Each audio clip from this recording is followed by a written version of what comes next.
Hello students, we are going to discuss a new lesson in social history in 10th class, that is the rise of nationalism in Europe.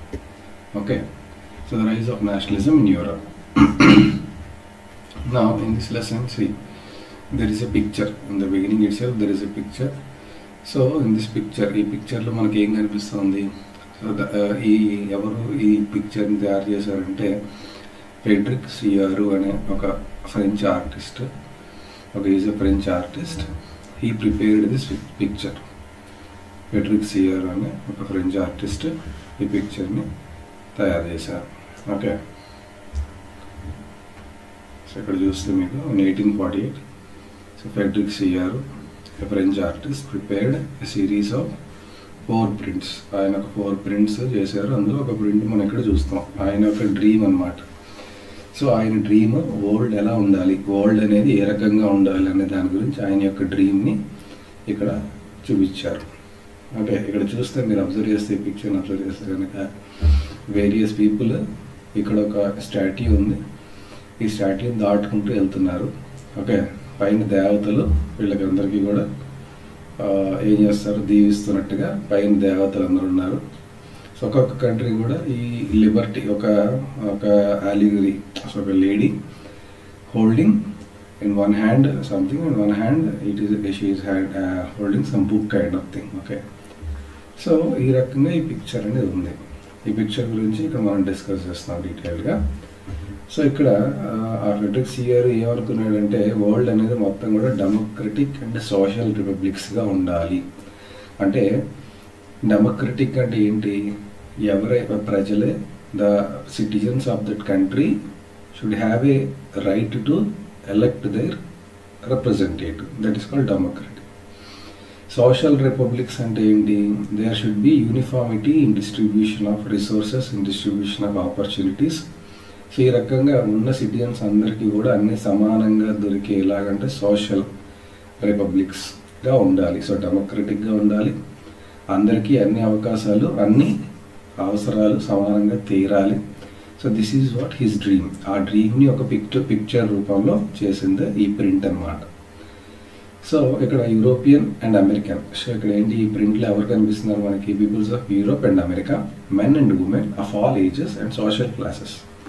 So Europe America యొక్క men and women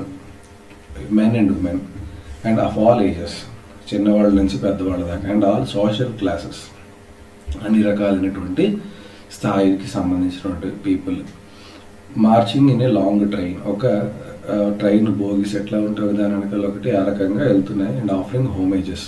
so వాళ్ళందరూ కూడా ఒక statue of లిబర్టీకి వాళ్ళ యొక్క ప్రేయర్ని చేసుకుంటూ ముందుకు వెళ్తున్నారు. Okay, as you would recall artist of the time French Revolution personified liberty. So అంటే అప్పటి రోజుల్లో ఏం చేసేవారంటే ఒక లిబర్టీని కానీ ఒక దేశాన్ని కానీ వాళ్ళు ఒక ఫిమేల్ ఫిగర్తో రిప్రజెంట్ చేసేవారు. ఇప్పుడు మనం కూడా అలాగే చేస్తాం కదా, భారత మాత, లేకపోతే ఆంధ్ర మాత, తెలంగాణ మాత. సో ఈ రకంగా we represent the state or country in terms of a female figure. Okay, so ఆ రకంగా అప్పటి రోజుల్లో లిబర్టీని, అంటే ఈ ఫ్రెడరిక్ సియారు అని ఆయన ఏం చేశారు, లిబర్టీ, స్వేచ్ఛని ఒక ఫిమేల్ ఫిగర్తో చూపించారు. దాన్ని స్టాట్యూ ఆఫ్ లిబర్టీ, దానికి పెట్టిన పేరేంటి, Statue of Liberty. Okay, so ఆవిడ ఆ స్టాట్యూ ఆఫ్ లిబర్టీ ఒక చేతిలో టార్చ్ ఆఫ్ ఎన్లైట్మెంట్, అంటే సో మనకి కాంతి చూపించి లిబర్టీ వైపు తీసుకెళ్ళి ఒక టార్చ్ని, so this is the torch of enlightenment. And in this charter of rights. So ఒక చేతిలో ఏమో టార్చ్ ఆఫ్ ఎన్లైట్మెంట్ని, ఇంకో చేతిలో charter of rights. Okay, charter of rights అంటే ఏంటంటే ఒక మనిషికి ఉండాల్సిన హక్కులు ఏంటి, వాడికి ఇవ్వాల్సినటువంటి హక్కులు ఏంటి, వాడు ఒక దేశంలో బతుకుతున్నప్పుడు వాడికి కొన్ని రైట్స్ ఉండాలి కదా. సో ఆ రైట్స్ గురించి పట్టుకున్న పుస్తకం. So on the earth in the foreground the images. ఇక ముందు చూస్తే కనుక the images of shattered remains of symbols of absolutist institutions. అంటే ఈ ముందు ఇలా పడిపోయి ఉన్నాయి కదా, ఇవన్నీ కూడా అప్పటి రోజుల్లో ఉన్నటువంటి ఈ అబ్సల్యూటిస్ట్ యొక్క రిమైన్స్ అన్నట్టు ఇవన్నీ కింద పడేశారు అంటే వీళ్ళందరినీ తొక్కుకుంటూ పక్కన పడేసి, అంటే అబ్సల్యూటిస్ట్ అంటే ఏంటి, a government system of rule that has no restraints on the power exercise. వాళ్ళకి ఎటువంటి పరిధులు ఉండవు, వాళ్ళకి ఎటువంటి బౌండరీస్ ఉండవు, వాళ్ళకి ఎటువంటి రిస్ట్రిక్షన్స్ ఉండవు. వాళ్ళు ఏది కావాలంటే డెసిషన్ తీసుకోవచ్చు, ఎలా కావాలంటే అలా తీసుకోవచ్చు. అట్లాంటి రిస్ట్రైన్స్ లేని ఒక గవర్నమెంట్ని మనం ఏమంటాం, అబ్సల్యూటిస్ట్. అంటే వాడు ఏదనుకుంటే అది చేస్తాడు, వాడికి ఇంకొకరితో సంబంధం లేదు, వాడి స్వార్థంగా వాడు చేస్తాడు. సో మొనార్కియల్, సో రాజరికం అనమాట. Monarchical government was centralised, okay, oppressive and repressive. So ఈ రకంగా ఉండేటటువంటి గవర్నెన్సే మనం అబ్సల్యూటిస్ట్ అంటాం. ఆ అబ్సల్యూటిస్ట్ సింబల్స్ ఉంటాయి కదా, ఒక్కొక్క అబ్సల్యూటిస్ట్ వాడు రాజ్యానికి ఒక సింబల్ పెట్టుకుంటాడు. ఆ సింబల్స్ అన్నీ కూడా ఇక్కడ కింద పడేసి దానిని తొక్కుకుంటూ ప్రజలు ముందుకు వెళ్తున్నారు. సో అంటే వాటిని కంప్లీట్గా డిమాలిష్ చేసి లిబర్టీ వైపు వెళ్తున్నారు అని అర్థం. ఇన్ సియర్స్ యుటోపియన్ విజన్ అనేది a vision of a society that is so ideal, that is ఇవన్నీ కూడా మీకు ఆబ్జెక్టివ్స్లో అడుగుతాడు. ఓకే, యుటోపియన్ విజన్ అంటే ఏంటి? సో ప్రతి word in the text book is very very important and you need to recall and remember. ఏదైనా ఒక word అడిగితే ఆ వర్డ్ అనేది ఎక్కడ వచ్చింది అనేది తెలియాలంటే టెక్స్ట్ బుక్ కనీసం ఒక 8 times చదవాలి మీరు నీట్గా. సో యుటోపియన్ విజన్ అంటే vision of a society that is so ideal, that is unlikely to actually exist. అంటే యుటోపియన్ విజన్ అంటే చాలా ఐడియల్గా ఉండేది, చాలా మంచి ఒక అంటే రియాలిటీలో ఎగ్జిస్ట్ కానంత మంచి సొసైటీనే యుటోపియన్ విజన్ అంటారు. అయితే the people of the world are grouped as a distinct nations. So ఈ పీపుల్ ఎవరైతే ఉన్నారో వాళ్ళందరూ కూడా ఒక డిస్టింక్ట్, ఒక్కొక్క కొంత గ్రూప్ ఆఫ్ పీపుల్ ఒక నేషన్గా చెందినట్టుగా, ఓకే, వాళ్ళు వాళ్ళ యొక్క ఫ్లాగ్ని పట్టుకుంటూ నడుస్తున్నట్టుగా. అండ్ వాళ్ళ యొక్క నేషనల్ కాస్ట్యూమ్ ఉంటుంది కదా, మనకు ఫర్ ఎగ్జాంపుల్ ఇండియా ఉంది, ఇండియా యొక్క నేషనల్ కాస్ట్యూమ్ అంటే సౌత్ ఇండియాలో ఒకలా ఉంటుంది, నార్త్ ఇండియాలో ఒకలా ఉంటుంది, మొత్తం మనకు ఒక ట్రెడిషనల్ కాస్ట్యూమ్ అనేది ఉంటుంది కదా. సో అలాగా ఆ కంట్రీ యొక్క ఫ్లాగ్, ఆ కంట్రీ యొక్క ట్రెడిషనల్ కాస్ట్యూమ్ ఆర్ నేషనల్ కాస్ట్యూమ్ని వేసుకుంటూ వాళ్ళు ముందుకి కదులుతున్నారు. వాళ్ళు స్టాట్యూ ఆఫ్ లిబర్టీని దాటుకుంటూ వెళ్తున్నారు. అయితే ఫస్ట్ స్టాట్యూ ఆఫ్ లిబర్టీ దాటి వెళ్ళిన ఫస్ట్ కంట్రీగా యునైటెడ్ స్టేట్స్ని, స్విట్జర్లాండ్ని, అంటే అప్పటికే వాళ్ళకి దేవర్ డెమోక్రటిక్ అండ్ సోషల్ రిపబ్లిక్స్ అనమాట. అంటే ఆ ఫ్రెడరిక్ సియర్ ఈ ప్రింట్ తయారు చేసే టైంకి వాళ్ళంతా కూడా డెమోక్రటిక్ రిపబ్లిక్స్ అయిపోయారు. కాబట్టి వాళ్ళని స్టాట్యూ దాటి ముందుకు వేశారు. అంటే యునైటెడ్ స్టేట్స్, స్విట్జర్లాండ్ ఆ టైంకి నేషనల్ స్టేట్స్ కాబట్టి వాటిని వాళ్ళు దాటి ముందుకు వెళ్ళినట్టుగా. సో ఫ్రాన్స్, మిగతా యూరోపియన్ కంట్రీస్ ఉంటాయి కదా, and France and so is identifiable by a tricolor revolutionary tricolor. So ఆ ఫ్రాన్స్ జస్ట్ అప్పుడే రీచ్ అయినట్టుగా అక్కడ ఫ్రాన్స్ యొక్క colour. So this is France colour అప్పుడే ఇంకా స్టాట్యూ దగ్గరికి రీచ్ అయ్యింది. ఇటు వెళ్ళిపోయి కదా కొన్ని ఫ్లాగ్స్, యునైటెడ్ స్టేట్స్, స్విట్జర్లాండ్ దాటి ఇటు వెళ్ళిపోయారు వాళ్ళు. అప్పటికే వాళ్ళకి లిబర్టీ వచ్చేస్తుంది కాబట్టి వాళ్ళు పాస్ అయ్యి ఉన్నారు. ఇంకా ఫ్రాన్స్ అప్రోచ్ అవుతుంది, వెనకాల జర్మనీ, సో వేరే వేరే కంట్రీ ఫ్లాగ్స్ కూడా ఉన్నాయన్నమాట. Okay, so she is followed by the peoples of Germany bearing the black and red, చెప్పాను కదా, and gold flag. So Germany France వెనకాల జర్మనీ, ఓకే, అలా యూరోపియన్ కంట్రీస్ అన్ని కూడా ఒకదాని వెనకాల ఒకటి వెళ్తున్నట్టుగా అక్కడ చూపిస్తున్నారు. Interestingly at the time when Sorrieu created this image, German peoples did not yet exist as united nation. అయితే ఈ పిక్చర్ తయారు చేసే టైంకి జర్మనీకి అసలు నేషనలిజం అనే థాటే లేదు, అది నేషనల్ స్టేట్గా కూడా ఎగ్జిస్ట్ అవ్వట్లేదు. అంటే జర్మనీ మొక్కలుగా ఒక కింగ్డమ్లో కొంత మొక్క, ఇంకో కింగ్డమ్లో కొంత మొక్క, అలా జర్మనీ అనేది డిఫరెంట్ పీసెస్గా ఉంటూ డిఫరెంట్ కింగ్డమ్స్లో అది పార్ట్ అయి ఉంది. Interestingly at the time when the Sorrieu created the image, German peoples did not yet exist as united. So ఈ పిక్చర్ తయారు చేసే టైంకి జర్మనీకి ఒక నేషనల్ స్టేట్ అనే కాన్సెప్టే లేదు. The flag they carry is an expression of liberal hopes. అప్పటికే ఆ ఫ్లాగ్ అనేది ఓన్లీ లిబరల్ హోప్స్గా రిప్రజెంట్ చేసే ఫ్లాగే తప్ప, ఎందుకంటే మీరు అబ్జర్వ్ చేస్తే ఆల్మోస్ట్ ఫ్రాన్స్ ఫ్లాగ్ లాగే జర్మనీ ఫ్లాగ్ ఉంది కదా. సో ఎందుకంటే వాళ్ళకి అప్పటికి ఫ్లాగ్ ఏం లేదు, బట్ ఈయన ఇట్లాంటి ఫ్లాగ్నే ఒక దాన్ని పెట్టి దాని లిబరలిజంని రిప్రజెంట్ చేసే ఫ్లాగ్ కాబట్టి, సో లిబరల్ హోప్ అని రిప్రజెంట్ చేసే ఫ్లాగ్ కాబట్టి, సో లిబరల్ హోప్స్ సేమ్ ఐడెంటికల్గా ఉంది. In 1848 to unify numerous German states. So 1848లో జర్మన్ స్పీకింగ్ స్టేట్స్ని కలపాలని ఓకే ట్రై చేశారు. సో అప్పుడు తయారు చేసుకున్నటువంటి ఒక ఫ్లాగ్ ఇది. Following the German people are the peoples of Austria. So దాని వెనకాల ఉన్న వాళ్ళు Austria and the kingdom of two Sicilies Lombardy. అంటే ఇలా ఒకళ్ళ తర్వాత ఒకళ్ళు అలాగా మీ వెనకాల ఉన్నారు. From the heavens above, so పై నుంచి హెవెన్ నుంచి Christ, saints and angels gaze up on the scene. So వాళ్ళందరూ కూడా ఆ సీన్ని చూసి ఆనందిస్తున్నారు, ఆశీర్వదిస్తున్నారు. So they have been used by the artist to symbolise the fraternity among the nations. So ఇవన్నీ కూడా అన్ని నేషన్స్ మధ్యలో ఉన్నటువంటి fraternity among the nations. Fraternity అంటే ఒకళ్ళకు ఉన్నటువంటి అభిమానం ఫెటర్నిటీ. సో ఒకళ్ళు హెల్ప్ చేసుకోవటం. సో ఆ రకమైనటువంటి థింగ్ని చూపించడానికి ఆర్టిస్ట్ ట్రై చేశారు.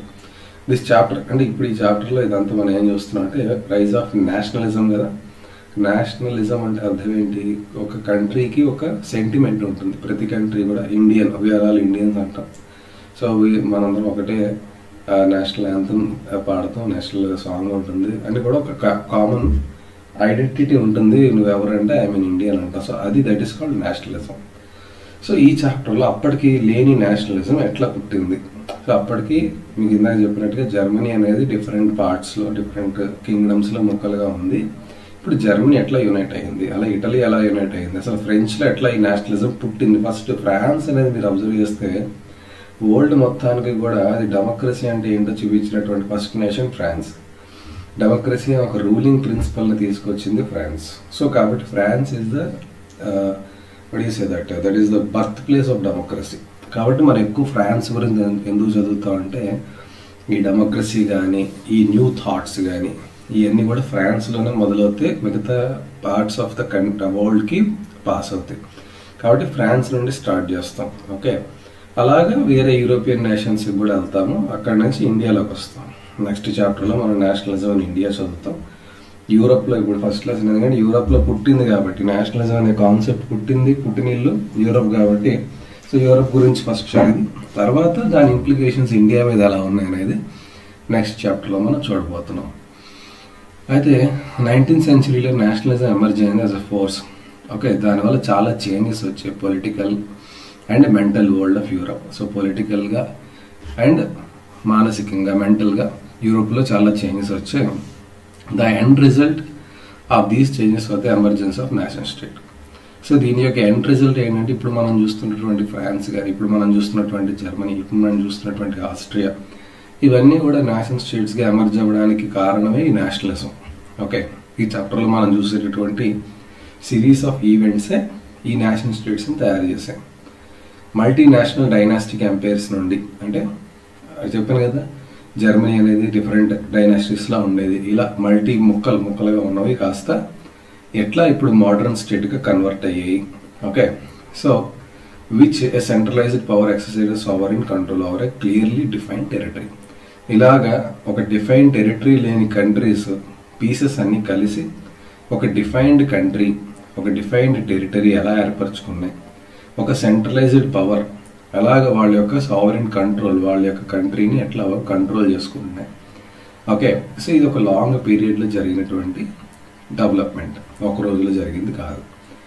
But A nation state was in which the majority of its citizens are not only its rulers came to develop a sense of common existence from time immemorial. అంటే ఇప్పుడు ఇక్కడ ఏం చెప్తున్నాడు, nation state అనేది was one in which the majority of it's, చాలా majority అందులో ఉన్నటువంటి maximum citizens అందరూ, రూలర్సే కాకుండా ఓకే సిటిజన్స్ అందరూ కూడా came to develop a sense of common. Citizens అందరూ కూడా మనందరం ఒకటే, మనందరి యొక్క హిస్టరీ ఒకటే, మనందరూ పూర్వీకులు ఒకళ్ళే. సో ఇలా ఒక కామన్ ఐడెంటిటీని షేర్ చేసుకుంటారు. This commonness did not exist from time immemorial. So దీనికంటూ ఒక బౌండరీ లేదు. అంటే ఒక టైమ్ ఇమ్మెమోరియల్ అంటే ఏంటంటే there is no boundary of this commonness. It exist for long duration. It was forged through struggles, through the actions of the leaders. ఇది అలా పుట్టింది కాదు, అంటే వాళ్ళని రూల్ చేసే లీడర్స్ యాక్షన్స్ ద్వారా అండ్ కామన్ పీపుల్ మధ్యలో వచ్చే థాట్స్ వల్ల ఇది పుట్టింది. This chapter will look at the divorce processes. ఇది ఎట్లా జరిగింది, ఈ నేషనల్ స్టేట్స్ ఎట్లా ఏర్పడ్డాయి అనే దాని గురించే ఈ 19th సెంచరీలో యూరోప్ గురించి మనం స్టడీ చేసేదే ఈ లెసన్ మొత్తం. Okay, so let us go into the lesson properly. Now the first chapter of this lesson, the French Revolution and the ideal of nation. Okay, the first clear expression of nationalism came in the French Revolution 1789. అంటే మనకి French revolution already మీ 9th క్లాస్లో చూసుంటారు. 1789లో జరిగినటువంటి French Revolution. So as you remember, as a full fledged territorial స్టేట్గా 1789లో అది ఏర్పడుతుంది under rule of constitutional monarchy ద్వారా. The political and constitution that came in the wake of French to transfer of sovereignty. So అప్పుడు monarchy నుంచి అది constitutional మోనార్కీలోకి, తర్వాత Jacobin, రాబర్స్పేర్ తర్వాత లాస్ట్లో మీరు ఏదైతే నెపోలియన్ బోనాపార్టే అని ఆయన ఆ మిలిటరీ రెవల్యూషన్ చేసి మళ్ళీ రూల్లోకి వస్తాడు. Okay, the revolution proclaimed ideas people. So ఇక్కడ ఈ రెవల్యూషన్ బట్టి ఏమర్థమైందంటే పీపుల్ అనేవాళ్ళు వాళ్ళ యొక్క డెస్టినీని షేప్ చేసుకోగలరు. ఓకే, అంటే పీపుల్ కనుక రివోల్ట్ చేస్తే కనుక ఈ 3 ఎస్టేట్స్ లేవు, ఏమీ లేవు, మాకు నచ్చినట్టుగా మేము చేసుకోగలం అనే ఒక ధైర్యం అనేది రివల్యూషన్ ద్వారా సాధించవచ్చు అనేది ఫ్రెంచ్ సిటిజన్స్కి అర్థమైంది ఫస్ట్ 9th క్లాస్ ఫ్రెంచ్ రెవల్యూషన్లో. అయితే from the very beginning the French Revolution introduce various measures and try to that could sense collective. So starting నుంచి కూడా ఫ్రెంచ్ రెవల్యూషనరీస్ ఏం చేసేవారంటే వాళ్ళ మధ్య కలెక్టివ్ ఐడెంటిటీని చూపించుకోవడానికి వాళ్ళు కొన్ని ఐడియాలజీస్ని తీసుకొచ్చారు. ఒకటే లా పార్టీ అండ్ లే సిటియోన్.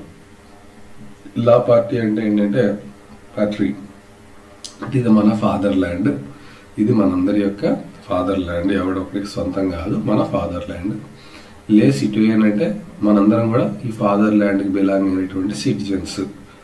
సో ఈ నోషన్ అనేది వచ్చినప్పుడు ఏమవుతుంది, యునైటెడ్ కమ్యూనిటీ, మన తల్లిదండ్రులు, మన తాతలు, మన పూర్వీకులు మనకి ఇచ్చినటువంటి ల్యాండ్, ఇది మనందరం దీని సిటిజన్స్ అనే ఒక కైండ్ ఆఫ్ ఎప్పుడైతే ఆ థాట్ ప్రాసెస్ వచ్చిందో వాళ్ళందరూ కూడా మనందరం సమానమే అంటే okay we have to another notion of United community. So వాళ్ళందరూ కూడా సమానమే, మనందరికీ ఈక్వల్ రైట్స్ ఉండాలి, దీన్ని కాన్స్టిట్యూషన్ పరిధిలోకి తెచ్చుకోవాలి, ఆ రైట్స్ని కాపాడుకోవాలి. ఓకే, అలాగే ఒక న్యూ ఫ్రెంచ్ ఫ్లాగ్ని తయారు చేసుకున్నారు, ట్రై కలర్ ఫ్లాగ్ని. So was chosen to replace and royal standard flag తీసి జాకోబిన్స్ ఆ టైంలో కొత్త ఫ్లాగ్ని అనౌన్స్ చేస్తారు కదా. సో రాజుల కాలం ఉన్న ఫ్లాగ్ని రాయల్ స్టాండర్డ్ ఫ్లాగ్ని తీసేసి ఒక ట్రై కలర్ లిబరలిజంని షో చేసి ఒక ఫ్లాగ్ని వీళ్ళు తయారు చేసుకుంటారు. The eastern estates general was elected by the body of active citizens. So అక్కడ మన ఎలక్షన్ ప్రాసెస్ కూడా చూసాం కదా. సో ఎస్టేట్ జనరల్ని మా సిటిజన్సే చూస్ చేసుకుంటారు, దాన్ని మనం నేషనల్ అసెంబ్లీ అని పేరు పెట్టుకున్నాం. అది new hymns were composed, oaths taken. New hymns అంటే దేశాన్ని ఇప్పుడు ఎలాగైతే పొగుడుతూ ఉంటాం దేశం గురించి మాట్లాడేది, అట్లాంటి హిమ్స్ అంటే కొన్ని పద్యాలు కానీ లేదంటే కొన్ని కైండ్ ఆఫ్ రైమింగ్ సెంటెన్సెస్ కానీ. సో ఓత్స్ అంటే ఏంటి, ప్రామిసెస్ అనమాట. నేను ఒకవేళ లీడర్గా ఎలక్ట్ అయిన తర్వాత మనకి ఈ రోజుల్లో ఓత్స్ అనేవి చాలా కామన్.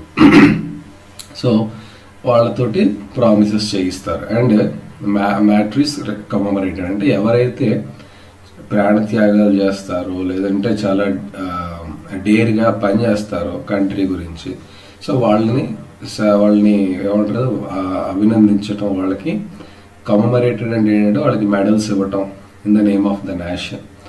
సో ఆ రకంగా మ్యాట్రిస్ని కమమరేట్ చేయటం ఇవన్నీ కూడా జరగడం ద్వారా ఏమవుతుందంటే సిటిజన్స్కి so we are all one, so ఒక కైండ్ ఆఫ్ యూనిటీ అనేది డెవలప్ అవుతుంది అనమాట.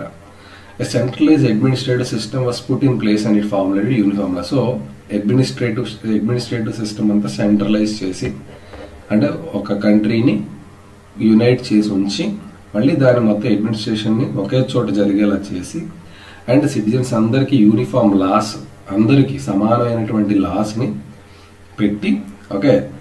సో ఆ టెరిటరీలో ఉన్నటువంటి ప్రతి ఒక్కరికి కూడా ఆ లాస్ని వర్తింపజేసేలాగా దాన్ని అందరికీ కూడా అడ్మిసిబుల్గా చేసుకుని వాళ్ళు రూల్ చేసుకుంటున్నారు. So internal custom duties and dues were abolish. అంటే ఇంటర్నల్గా కంట్రీ లోపల అప్పుడు ఏంటి చిన్న చిన్న ముక్కలుగా ఉండేవి అనుకోండి. ఈ మొక్క ఒక కంట్రీ, ఈ మొక్క ఒక కింగ్డమ్.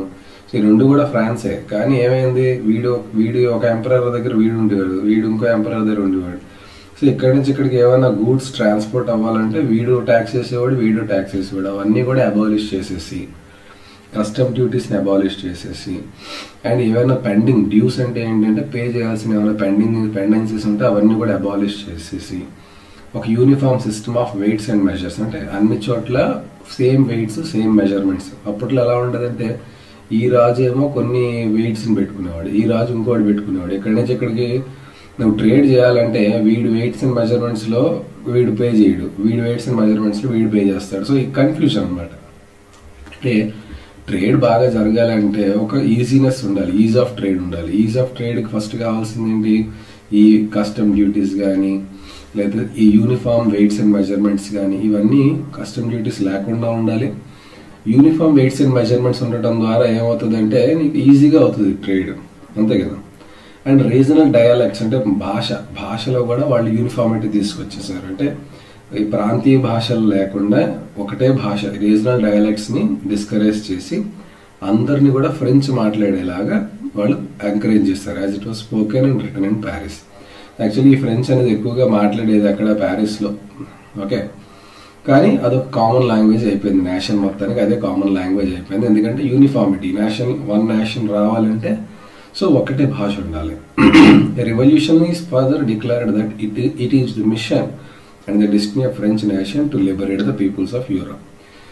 సో ఈ రెవల్యూషన్ ఎవరైతే కొంచెం ఈ అక్కడ జరుగుతున్నటువంటి విషయాల్ని ప్రజలకి చెప్పడానికి అండ్ అదేవిధంగా దాన్ని ఆబ్జెక్ట్ చేసి ముందు నిలబడతారో వాళ్ళని ఏమంటారు, రెవల్యూషనరీస్ అంటారు. సో వాళ్ళు ఈ ఫ్రెంచ్ నేషన్ యొక్క డెస్టినీ లేదా ఫ్రెంచ్ పీపుల్ లిబర్టీ తీసుకురావాలంటే ఓకే. సో నేషనలిజం అనేది చాలా ఇంపార్టెంట్, ఓకే. సో డిపోటిజం అంటే ఏంటి, డెస్పోటిజం అన్నా కూడా అగైన్ మోనార్కీ ఒక కైండ్ ఆఫ్ అంటే ఆటోక్రసీ అలాగే వస్తుంది డిస్పోటిజం. సో ఓన్లీ ఫ్రాన్స్నే కాదు అదర్ పీపుల్ ఆఫ్ యూరప్ని కూడా మనం మార్చాలి. వాటిని కూడా నేషన్ స్టేట్స్గా కన్వర్ట్ చేయకపోతే, ఫర్ ఎగ్జాంపుల్ ఫ్రాన్స్ ఒక్కటి నేషన్ స్టేట్గా ఉందనుకోండి, పక్కన ఉన్నటువంటి కంట్రీస్ ఏవి నేషనల్ స్టేట్స్గా లేకపోతే ఏదో ఒక రోజు that will become a threat to France. Again వాళ్ళ రాజులు ఏదో ఒక రోజు వచ్చి యుద్ధం చేసి మళ్ళీ ఫ్రాన్స్ని మళ్ళీ మొనార్కీలోకి తీసుకొచ్చేస్తారు. కాబట్టి వీళ్ళు ముందుగానే ఏం చేశారు, ఫ్రాన్స్లో ఏదైతే మనం అచీవ్ చేశామో అది వేరే కంట్రీస్ ఆఫ్ యూరప్కి కూడా మనం ప్రమోట్ చేయాలి, వాళ్ళని కూడా నేషనల్ స్టేట్స్గా కన్వర్ట్ చేయాలి అనేది ట్రై చేశారు. When the news of events in France reached the reference cities of Europe, students and other members. So ఎప్పుడైతే ఈ ఫ్రాన్స్ ఈ రకంగా డెవలప్ అవ్వడం చూసారో మిగతా అదర్ కంట్రీస్ ఉన్నటువంటి సిటిజన్స్ కానివ్వండి, స్టూడెంట్స్ కానివ్వండి, educated middle class people, they became to setting up A Jacobin clubs. అది మనం 9th క్లాస్లో చూసాం. సో వాళ్ళు కూడా జాకోబిన్ క్లబ్స్ని పెట్టుకుని సో వాళ్ళే ఫ్రెంచ్ ఆర్మీస్ని హోలాండ్లో కానీ, బెల్జియంలో కానీ, స్విట్జర్లాండ్లో కానీ, ఇటలీలో కానీ 1719లో దే వెల్కమ్డ్ దెమ్. సో వాళ్ళు ఏంటి ఆలోచించారు, ఈ ఫ్రెంచ్ ఆర్మీస్ వస్తే మనకి ఈ మొనార్కీ నుంచి విముక్తి వస్తుంది, ఎలాగైతే ఫ్రాన్స్ వాళ్ళు విముక్తి పొందారో అలాగే మనకి కూడా విముక్తి వస్తుందని వాళ్ళు ఆలోచించి వాళ్ళు ఏం చేశారు, వీళ్ళందరినీ వెల్కమ్ చేసేవారు. ఆ రకంగా French armies began to carry of idea of nationalism. So ఈ రకంగా నేషనలిజం అనేది ఫ్రాన్స్ దాటి abroad in the other countries of యూరప్కి రీచ్ అయింది. అలాగే జాకోబిన్ క్లబ్స్ ఈ ఫ్రెంచ్ ఆర్మీ ఎప్పుడైతే ఈ హాలాండ్, బెల్జియం, స్విట్జర్లాండ్ వెళ్ళి వాళ్ళతో అక్కడ ఉన్న మొనార్కీ పీపుల్తో ఫైట్ చేయటం కానివ్వండి, అక్కడ వాళ్ళని లిబరలైజ్ చేయడానికి ప్రయత్నాలు చేస్తారు కదా, ఆ ప్రయత్నాల ద్వారా ఈ నేషనలిజం అనేది ఎంతో కొంత మిగతా కంట్రీస్కి కూడా స్ప్రెడ్ అయింది. Okay, with in the wide swath territory that became under the control of Napoleon. So Napoleon ఎప్పుడైతే వచ్చేసాడో, నెపోలియన్ చాలా హ్యూజ్ టెరిటరీని వాడి కంట్రోల్లో తెచ్చుకోగలిగాడు. సో నెపోలియన్ ఇక్కడ ఏంటి, 2 థింగ్స్ ఉంటాయి. నెపోలియన్ ఫస్ట్ ఆఫ్ ఆల్ ఈ has to work under constitutional monarchy. ఎందుకంటే నెపోలియన్ వచ్చే టైంకి కాన్స్టిట్యూషనల్ మొనార్కీ ఉంది.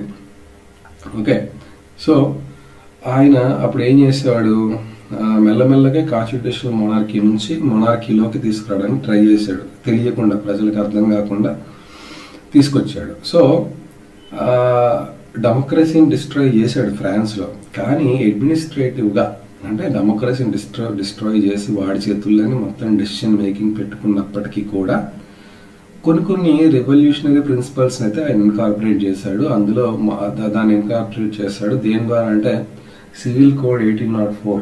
సో యూనిఫామ్ సివిల్ కోడ్ దాని France civil code or Napoleon code అని కూడా అంటారు. ఇది చాలా ఇంపార్టెంట్ క్వశ్చన్. ఇది అసలు ఏమేమి చేశాడు నెపోలియన్ సివిల్ కోడ్లో, అసలు ఏమేమి చేశాడు?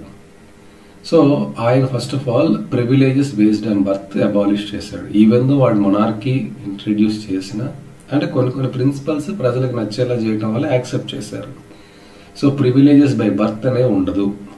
Okay, so establish equality before law, అందరూ కూడా లా ముందు సమానమే. ఈ పాయింట్స్ అని రాయాలి. నెపోలియన్ కోడ్లో ఏమేమి పాయింట్స్ ఉన్నాయి? First of all first estate వాళ్ళకి, సెకండ్ ఎస్టేట్ వాళ్ళకి ఉన్న ప్రివిలేజెస్ బై బర్త్ అనేది అబాలిష్ చేశాడు. అండ్ ఈక్వాలిటీ ఆఫ్ లాని ఎనాక్ట్ చేశాడు. Everybody is equal before law. And right to property, నువ్వు ఒక ఆస్తి సంపాదించుకున్నావు, అది నీదే, దాన్ని మళ్ళీ ఇంకా రాసుకోవడానికి లేదు. సో ఆ రకమైనటువంటి రైట్ టు ప్రాపర్టీ ఇంట్రడ్యూస్ చేశాడు. అలాగే this code was exported to the regions. అదే ఎక్కడైతే ఫ్రాన్స్ కంట్రోల్లో ఉన్న టెరిటరీస్ ఉంటాయి కదా, అదర్ కంట్రీస్లో ఫ్రాన్స్ కంట్రోల్ ఉండే టెరిటరీస్ కూడా ఈ కోడ్ని అప్లై చేశాడు. For example in the Dutch republic, in Switzerland, in Italy and Germany Napoleon simplified administrative divisions. So Napoleon ఏం చేశాడు? వాటిని అడ్మినిస్ట్రేటివ్ డివిజన్స్ కింద వాటిని డివైడ్ చేశాడు. అక్కడ ఫ్యూడల్ సిస్టమ్ని అబాలిష్ చేశాడు. ఫ్యూడల్ సిస్టమ్ అంటే ఏంటి? ట్యాక్సెస్ పే చేయటం గవర్నమెంట్కి, అన్నెసెసరీగా ఏది పడితే ట్యాక్స్ పే చేయక్కర్లేదు. And freed peasants from serfdom and manorial dues. అంటే పీజెంట్స్ ఎవరైతే ఉన్నారో వాళ్ళు అతిగా వాళ్ళతో పని చేయించుకోవడానికి లేదు. అలాగే వాళ్ళు ఇవ్వాల్సినటువంటి మనోరియల్ డ్యూస్ని కూడా, అంటే సర్ఫ్డమ్ అంటే అర్థం ఏంటంటే వాళ్ళకి ఇంట్రెస్ట్ లేకపోయినా వాళ్ళతో పని చేయించుకోవడం, అది సర్ఫ్డమ్. అంటే ఇప్పుడు నువ్వు ఏదో నాకు బాకీ ఉన్నా కాబట్టి నువ్వు పని చేయాలి నా దగ్గర, నీ కొడుకు నా దగ్గరే పని చేయాలి, లేకపోతే రేపు నీ మొత్తం నీ జన్మంతా నాకే సేవ చేయాలి, దట్ ఈస్ కాల్డ్ సర్ఫ్డమ్. సో ఆ సర్ఫ్డమ్ నుంచి వాళ్ళని ఫ్రీ చేశారు. అలాగే మెనోరియల్ డ్యూస్, వాళ్ళు ఏవైతే పేమెంట్స్ పెండింగ్ ఉన్నాయో గవర్నమెంట్కి కావచ్చు, ఫస్ట్ ఎస్టేట్కి కావచ్చు, అవన్నీ కూడా డ్యూస్ని అబాలిష్ చేశాడు. So in the towns to guild restrictions for removed. So ఏవైతే రిస్ట్రిక్షన్స్ పెట్టారో ఇంతకుముందు మొనార్కీస్, అవన్నీ కూడా రిమూవ్ చేశాడు. ట్రాన్స్పోర్ట్ అండ్ కమ్యూనికేషన్ సిస్టమ్ని ఇంప్రూవ్ చేశాడు.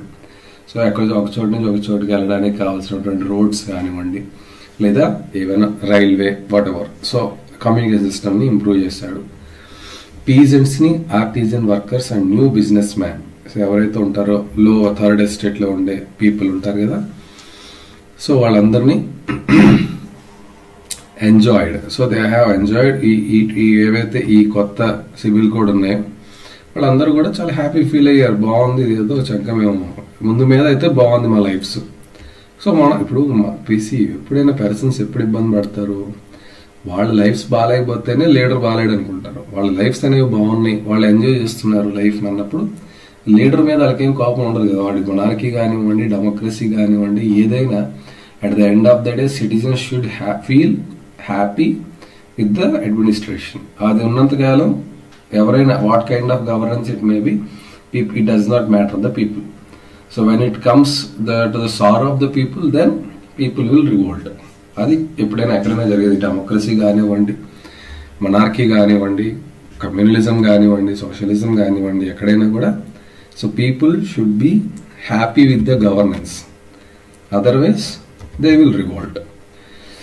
సో బిజినెస్ మ్యాన్ కానీ, small scale producer of goods, వాళ్ళందరూ కూడా రియలైజ్ ద యూనిఫామ్ లాస్. వాళ్ళందరికీ కూడా ఈ లాస్ యూనిఫార్మిటీ అనేది, ఈ స్టాండర్డైజ్డ్ వెయిట్స్ అండ్ మెజర్మెంట్స్ అనేవి, కామన్ నేషనల్ కరెన్సీ, ఇవన్నిటి వల్ల ఏమైంది, వాళ్ళకి కొంచెం ఈజీ అయింది బిజినెస్ చేసుకోవటం కానీ. Okay, so exchange of goods easy అయ్యేది వన్ రీజియన్ నుంచి అనదర్ రీజియన్. ఈ రకంగా వాళ్ళు కాస్త లాభపడ్డారు, వాళ్ళు ఎంజాయ్ చేశారు ఆ ఫ్రీడమ్ని. However, in the areas conquered, the reactions of the local populations to the French rule was mixed. కానీ ఎక్కడైతే బయట, అంటే ఫ్రాన్స్ కాకుండా బయట ఈయన కాన్కర్ చేసినటువంటి ప్లేసెస్ ఉన్నాయి కదా, వాళ్ళు కొంత మిక్స్డ్గా ఫీల్ అవుతున్నారు ఈ సివిల్ కోడ్ని. ఇనీషియల్లీ ఇన్ మెనీ ప్లేసెస్, హాలాండ్లో కానీ స్విట్జర్లాండ్లో కానీ, okay, as well as in certain cities of Brussels, Mainz, Milan, వీళ్ళంతా కూడా స్టార్టింగ్లో లిబర్టీ హార్బింగర్స్. సో ఈ ఫ్రెంచ్ ఆర్మీస్ని వీళ్ళు వెల్కమ్ చేశారు. They are harbingers of liberty, వీళ్ళు లిబర్టీని మనకి ఇచ్చే దేవతలు లాంటి వారు అని ఆలోచించి వాళ్ళని వెల్కమ్ చేశారు. యాక్చువల్లీ ఈ కంట్రీస్ అన్నీ కూడా అప్పుడు జాకబిన్ క్లబ్స్ ద్వారా వీళ్ళు వెల్కమ్ చేశారు కదా. అయితే ఈ ఇనీషియల్ ఎంతూజియాజం అంతా కూడా సూన్ టర్న్ టు హాస్టిలిటీ, కొన్నాళ్ళకి విసుగు చెందిపోయారు వీళ్ళు కూడా. సో ఆ ఎంతూజియాజం కాస్త వీళ్ళకి నచ్చలేదు. తర్వాత ఫ్రాన్స్ రూల్ అనేది నచ్చలేదు. As it became clear that ఈ న్యూ అడ్మినిస్ట్రేటివ్ అరేంజ్మెంట్ అనేది did not go hand in hand with the political freedom. So ఏదైతే ఈ న్యూ అడ్మినిస్ట్రేటివ్ అరేంజ్మెంట్ ఇప్పుడు ఏదైతే జరిగిందో, అంటే నెపోలియన్ ఏమో ఫ్రాన్స్లో కూర్చొని ఈ బయట కంట్రీస్ని రూల్ చేసేవాడు కదా. సో దీనివల్ల వీళ్ళకి పొలిటికల్ ఫ్రీడమ్, ఎందుకంటే ప్రతి డెసిషన్ నెపోలియన్ తీసుకోవాలి.